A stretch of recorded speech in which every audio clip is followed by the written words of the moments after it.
Hi, how is everybody? Not worth the plug, Nick. But other than that, just fine. How about you, Bill? It's been a week. Glad to be back. Yeah, I can relate. Definitely been a week for me, too. Not quite the week you've had, but in a different way, you know. Dealing with a lot of different issues and trying to get things done and get prepared. It's a riot.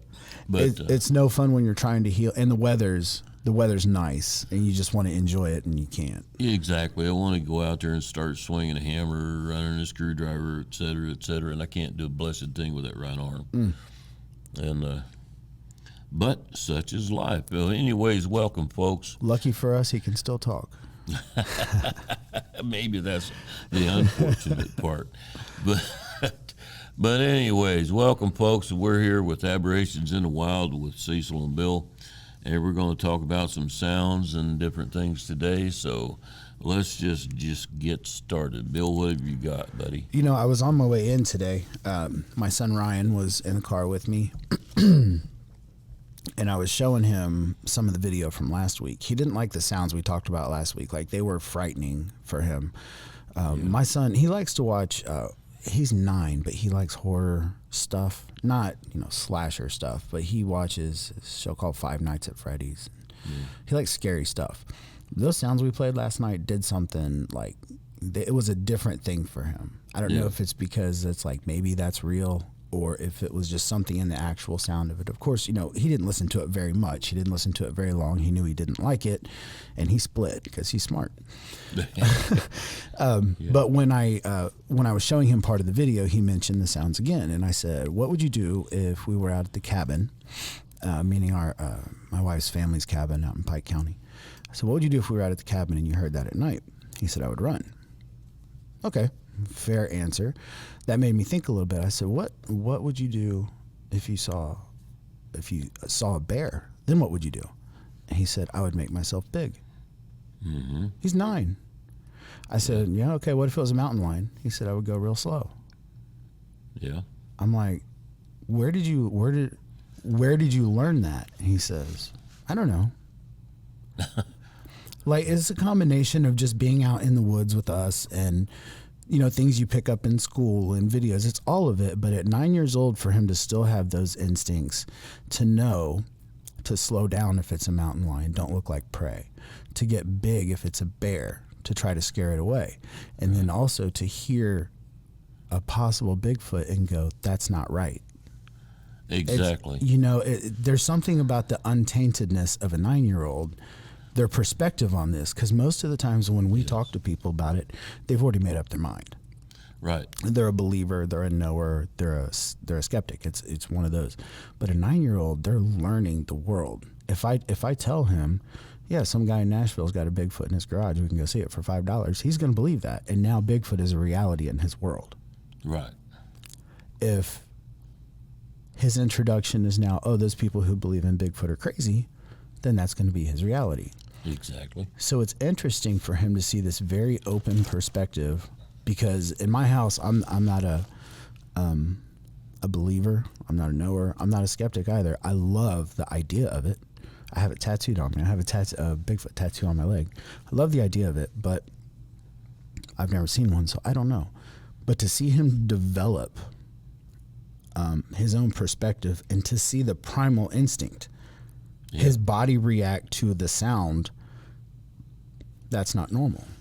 Exactly. That is quite remarkable, to be honest with you, and it's pretty indicative of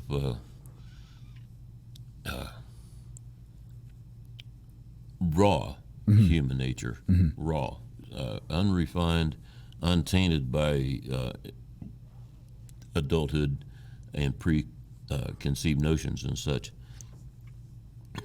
He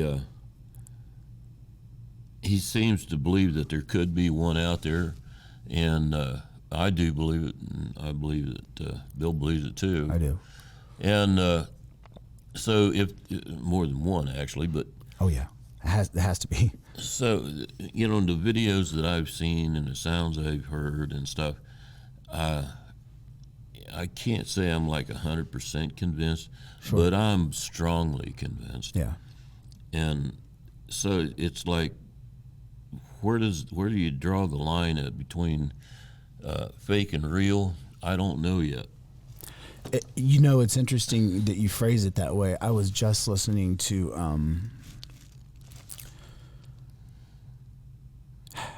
one of my favorite naturalists. He works for National Geographic, and he also runs a conservancy in Australia, I believe.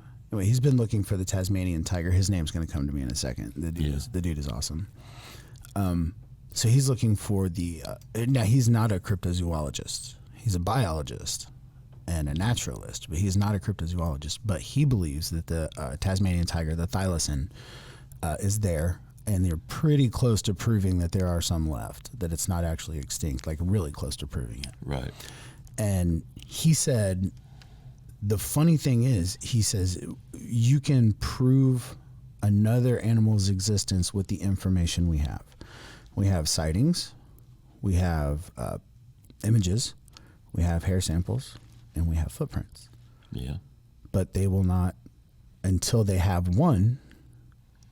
Now you could classify a brand new species with less material than that. This is true. You could also convict somebody to death. This is in a court of law. If you have hair samples, footprints, images, and eyewitness sightings, you could get somebody the death penalty. Yeah. But no, that's not there. But not a Bigfoot. Not a Bigfoot. You can't condemn him, and you can't promote him. You can't. How many witness sightings are there? How many footprints? We could get online right now and scroll for days. Yeah. In the strangest places. Mm-hmm. We were talking about the sounds and my kid's reaction.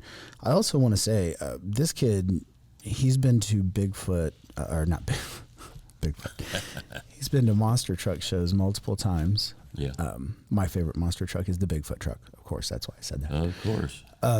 He's been to monster truck shows several times. We used to have zoo passes every year. I think we're going to do that again this year. So the sound of say a lion, he's heard that in real life. Wild animal sounds are not foreign to him. Right.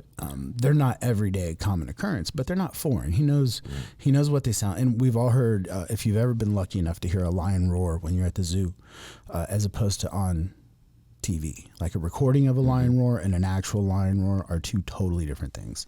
When you hear that, like your butthole will pucker and you will sweat a little bit like, oh my gosh.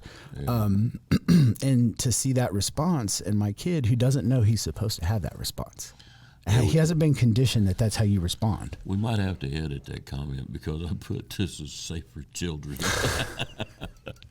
But sorry, I get a little carried away sometimes. We'll have to see about that. But anyways, but it definitely make you pucker anyways. And whatever it is that's puckering. But I've never heard a lion myself. I've only seen it on TV and in movies and things like that. Mm-hmm. I've seen them in zoos, but I've never heard them roar there. It's a rare occasion. Yeah. They they do use infrasound, like that's a fact that lions use infrasound. So that's that vibration that people talk about with the Bigfoot howls, that infrasound vibration that you actually feel, that puckering, sweating, cold chill. Right. Even if you're not afraid of the lion, that's the thing. He's over there and I'm over here, but that noise causes a physical response in me. Exactly. Well, to kind of go a little further on that, the military is using infrasound as a potential weapon because of the drastic effects it can have on the physical body. Uncontrollable, too. Exactly. Completely uncontrollable. And in myself, I hear these cars going around with this bass booming on them and stuff like that. And not to pick on any individuals or anything like that or a group, but he's talking to me. It still comes down to this. When I hear that, it makes my stomach physically turn. Mm-hmm. I get nauseous and I get anxious. No matter where I'm at, no matter what I'm doing, I cannot make that go away It's until a that physical sound response. goes away. Yep. It's a physical response. Yeah. With that in mind, the sound I have today kind of ties into that. Okay. So we have today the sound is the Ohio Howl. If you're into Bigfoot, you've probably heard the Ohio Howl. This particular version of it, this is from northern Ohio between Canton and Youngstown near Cleveland area, a little southeast from those areas, a little towards the Pennsylvania line. That's 1994, and you're going to hear some people out in the country in their home, and they're hearing this howl that's unnatural for the area. You're also going to hear their dogs barking. I apologize for that. It does bring a little levity to what you're hearing, because you can tell, okay, the recording person is here, this dog is this close, and this sound must be X, so it kind of helps put that together. So I thought it was better to leave it in. But let's just play that and then kind of see what we think. Okay, let's hear it.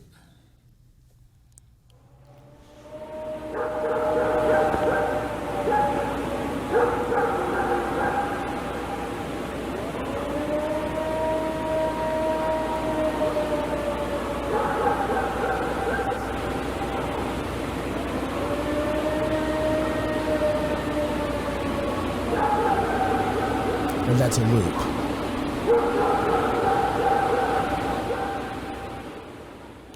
So that was the clip was repeated like 3 times. Oh, yeah. So Okay. I didn't want it to sound like we were making a long, trying to make it sound longer. Right. So in that part of Ohio, you're probably not going to be hearing a wolf. You may hear a coyote, but that doesn't sound like a coyote to me. And I don't know what else it would be. You're talking about a pretty hilly, mountainous Appalachian foothill area, so your sound's going to travel and it's going to echo. What do you think? Right. Well, to me, it didn't sound like a wolf at all. Mm-hmm. I mean, I could hear the dogs barking. Sure. And none of the howl sounded anything like anything I've ever heard, other than the remote resemblance to a siren, off in the distance. Mm-hmm. But the problem with that being similar is that was only part of it was similar. The way it started and ended was different, and you could hear like a little bit more of a howl to it than just the whine of a siren. And I'm not talking about a high-pitched siren. I'm talking about more of the lower-pitched ones, kind of like the tornado warnings. Right. Yeah, similar to that. But even those, I mean, those transmit in a circular fashion, and they fade in and out. And this was a long, steady howl. I didn't hear any fade to it whatsoever, except at the very end of it. Mm-hmm. Almost like you're running out of breath. Yeah. I don't know. When you talk about, it's funny that you compare it to the tornado warning, because the tornado warnings themselves are made to project a far distance, as far as possible. Yeah. And it's echoing off of all of the things. I really get with that Ohio howl. I get a feel of an echo. The dogs sound very sharp, so they're clearly in the same vicinity as the person that's recording. The howl, to me, and knowing the area, sounds like it's echoing.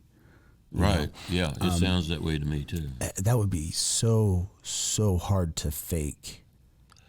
I mean, I'm sure that there may be some way to do it, but I certainly don't know how.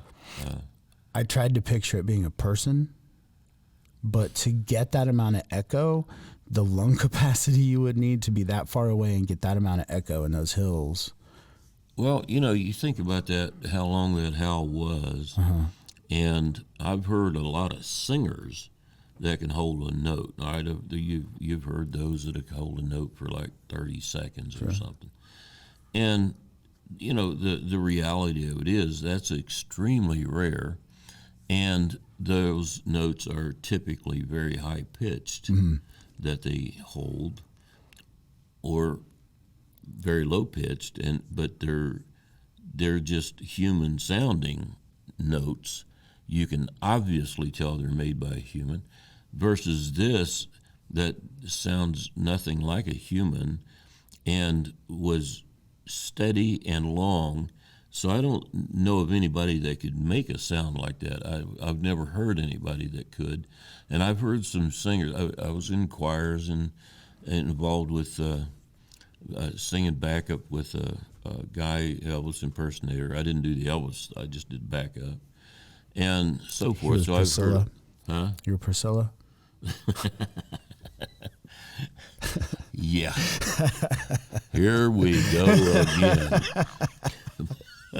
But anyways, oh gosh, I can't think of the guy's name, but it wasn't the high pitched part. Let's put it that way, if you can hear my voice. But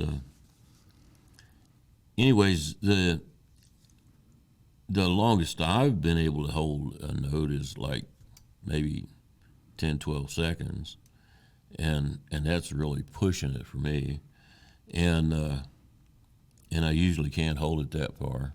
And this howl does not sound labored at the end. Not like they at were all. struggling. They didn't sound like they were struggling. And there's no falsetto either. There's no movement. So, okay, my thought at first was, why is there no movement to the voice?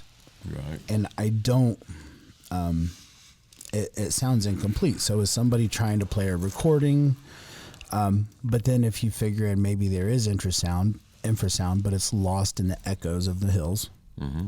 And then we also talk about the frequencies that maybe is not available to our human hearing.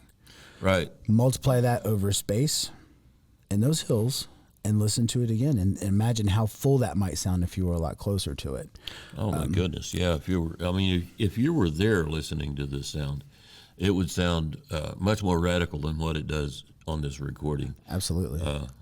When I was in the Marine Corps, one of the things about training is that we had to do night sounds. We had to listen and determine how far away they were and things.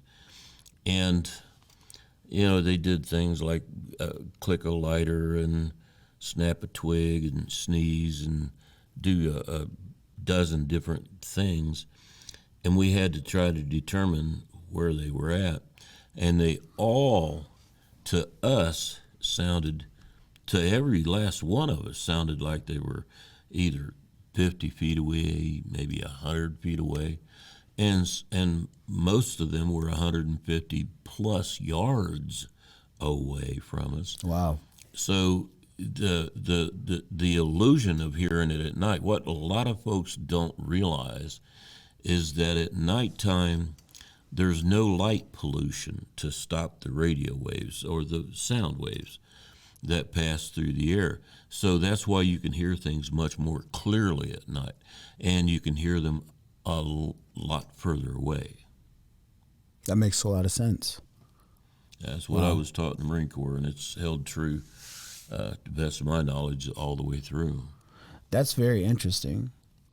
So let's play it another time, and let's consider as we're listening that it is a loop. So you'll hear those dogs bark 3 barks, bark, bark, bark, and I think that's the end of the loop.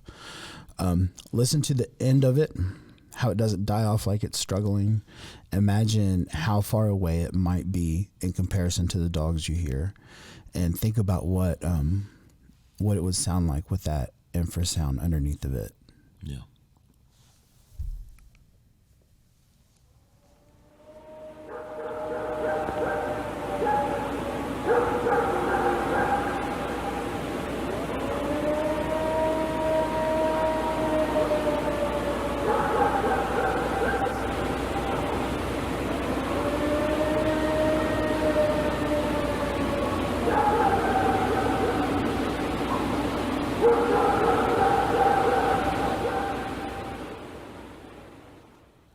One other thing with that, Cecil, there's about 3 versions that I know of. There's probably a lot out there, but there's 3 different versions, and I want to pull the other 2 together, and then so we can listen to all 3 of them, because they're all from the same area, and they all have that similar long siren-like sound.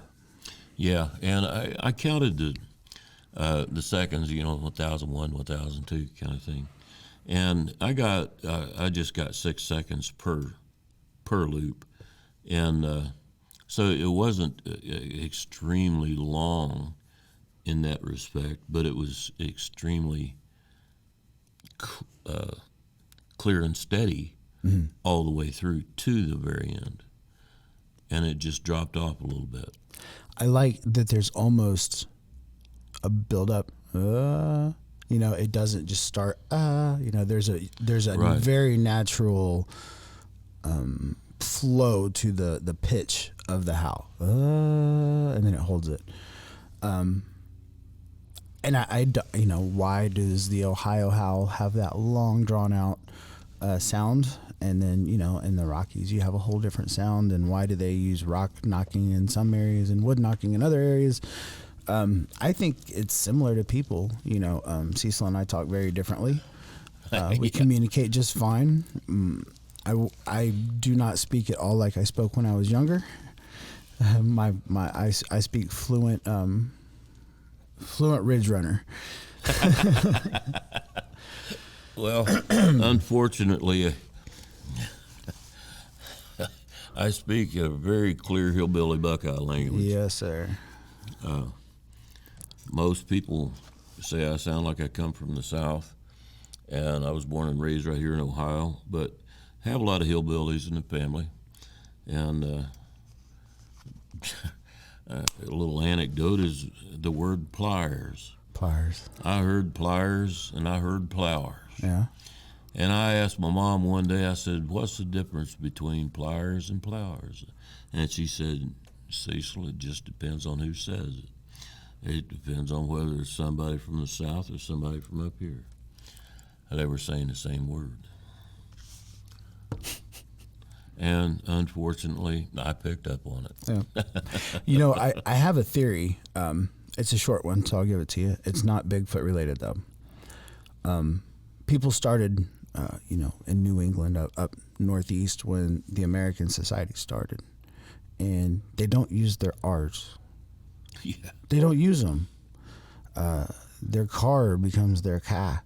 And those R's just fall south. And they have to go somewhere. And they end up in Tennessee, and they're pliers and flyers, winders, maters. Yeah, when I was in Boston, the guy said he was going to go to the sty, get in his car and go to the sty. And I said, "You going to do what?" I had no idea what he said.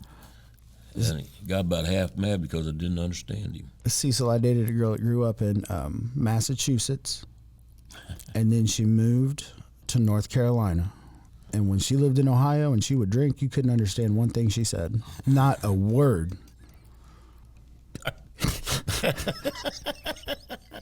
True story. I could just almost visualize that. She was one of those people that would pick up on an accent. She would try not to, but she would pick it up just quick just as fast, and she didn't even try to. It just happened. Yeah. So words I can't. Yeah. So, there's a lot of differences in the English language, human speech, and it doesn't matter which language you're speaking. There's still a lot of different ways to speak in each one of the languages. And people tell me, people from up north tell me I sound like a Buckeye. And I'm like, well, yeah. And but anyways, so with that in mind, Sasquatches are different creatures, if you will, and they all, I would think, have their own individual sounds and tones and mannerisms of speech or sound conveyance for whatever reason they're doing it. If they're speaking, then it would fit perfectly. If they're just conveying sound for the sake of sound, it kind of makes you wonder why. Because most animals don't do that just for the sake of conveying sound.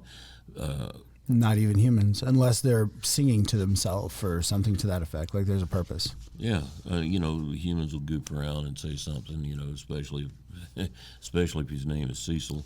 But you think about an elk. He's got a bugle sound, and he's doing that primarily to get a mate.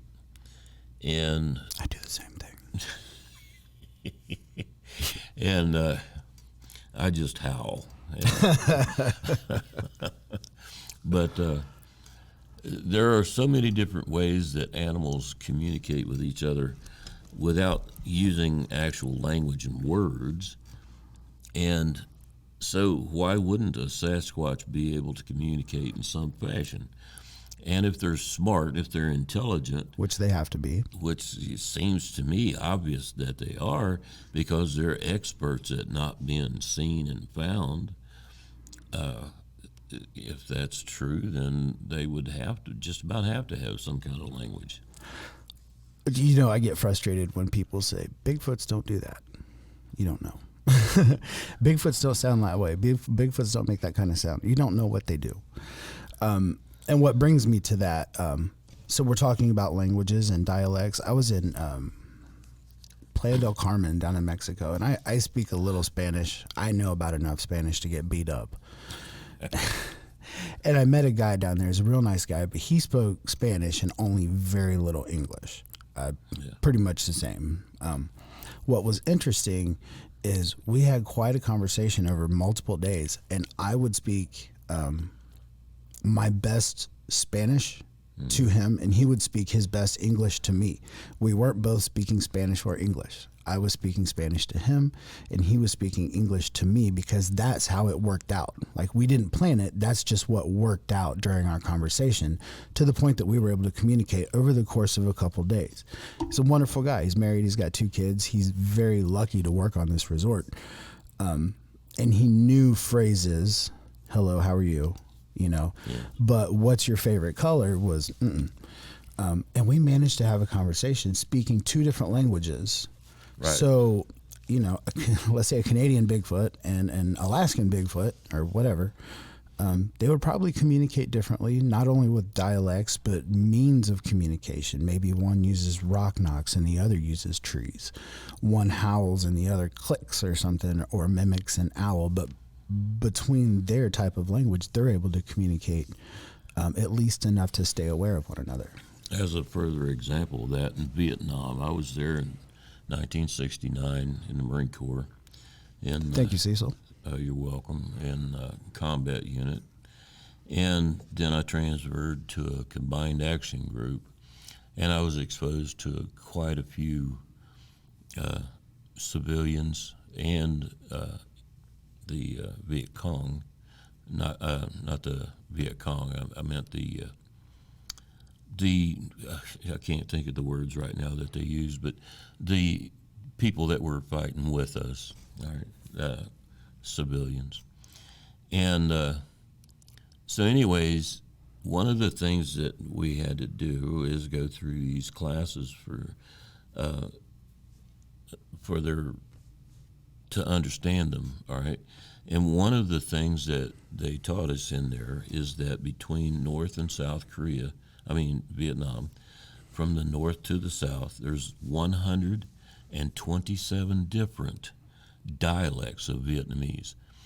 And there's a great many that cannot be understood by the other ones. It's like the south part of South Vietnam and the north part of South Vietnam couldn't understand each other, but some of them could understand some of what the middle southern part of Vietnam spoke, and a southern could understand some of those, but they still couldn't understand the north and the south was different. Now, there's some exception to that, of course, because the language was common, but at the same time, there were so many different dialects that it interfered with carrying the conversation on. You had to be able to pick and choose the right words, and I was not able to, so I just learned a few phrases, and that was about it. But again, the whole point is that there's 127 different dialects of Vietnamese. You know, it's mind-blowing, and I'm loosening it up just a little bit here, but a group of 10 people, a group of 20 people, say South Vietnamese and North Vietnamese conversing, they're going to have a really hard time if they don't know each other's language. But if you break that down to one-on-one, if you and I speak totally different languages, but we go into a room and we sit down, give us a few minutes and we'll work out some communication. Most of the time, yeah. If there's large groups of us, probably not. And then we're going to band together and then we're going to fight against each other. Yeah. But one-on-one, we'll work it out and we will work to benefit one another. And I think there are a lot of Bigfoot out there. I think there's, if Bigfoot is real, there's a lot of them out there. Yeah. But I think they're few and far enough apart, little small groups. They can still communicate even if they don't have the same means of communication. Right. But I think when they clash, when there's larger groups or something like that, maybe that's where we get the incidents like Ape Canyon and, things like what happened in, if you ever listened to Sasquatch Chronicles, the host Woody and his brother had an encounter in Shahoma, Washington, I think, somewhere around that area. And it was pretty violent. And I think that might happen with, any type of tribal thing that's going to happen. But I think on a one-on-one situation, you might hear some interesting sounds, but it's just normal communication. Well, it's like the one story I related that I heard on the internet was about this guy that had made friends with what appeared to be an adolescent female Sasquatch, and the mother was pretty reluctant to allow this, but the mother Bigfoot, but she apparently decided that the human wasn't a real threat, so she put up with it. But the father Bigfoot wasn't real fond of it at all, and was pretty aggressive until Mom stepped in. And then there was this other male that came into the picture that wanted the adolescent female for himself, and I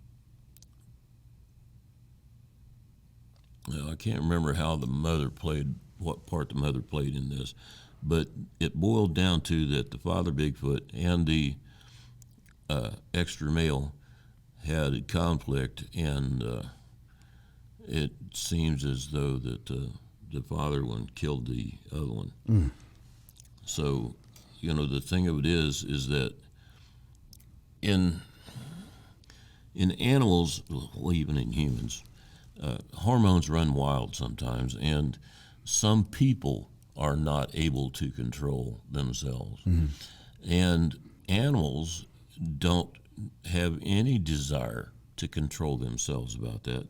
When the hormones hit and it's time for mating and such, they go for a mate regardless of anything around them or anybody or any other animal or anything. They are single-mindedly looking for a mate. That story is only remarkable because there was a human involved. If we were talking about chimpanzees, it's happening today. Exactly. It's happening somewhere. Exactly. Folks, we're right at the end, but I did want to put something out before we go. We have an email address, Cecil. Yes. We have a proper email address now. It is wildaberration, all one word, WILDABBERRATION @gmail.com. wildaberration@gmail.com. So if there's anything you'd like to hear us talk about, or any you want to shout out, or just anything that you'd like us to know, tell us to shut up, whatever, send us an email and let us know, and we will respond to you, and we'll say hey. We'll do as much response as we can. If we're fortunate to get 1,000 responses to this email, we may not be able to get to all of you. That would be wonderful, wouldn't it? But that's optimism speaking. Yep. So we'll do our best to respond to everyone that comes in, and positive or negative. Yeah, and if you have a sighting or you have an area that you want investigated, we have some resources available to us for investigating that we haven't discussed yet, and we won't put those on air until the time comes. But if you have an area you would like to have investigated, or you just want to talk about, we're here. All right. It's good to see you, buddy. Good to see you too. And folks, thanks for listening, and hope to tune in the next time when we get the next one on here. And we're going to be hopefully adding some videos before too long. And we were already able to get the sounds up, which was surprises that we were able to do that, but we managed it.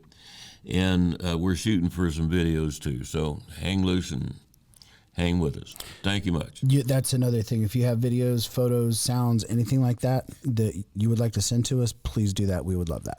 Absolutely. All right. Good day. Have a good day. Happy Memorial Day. Happy Memorial Day.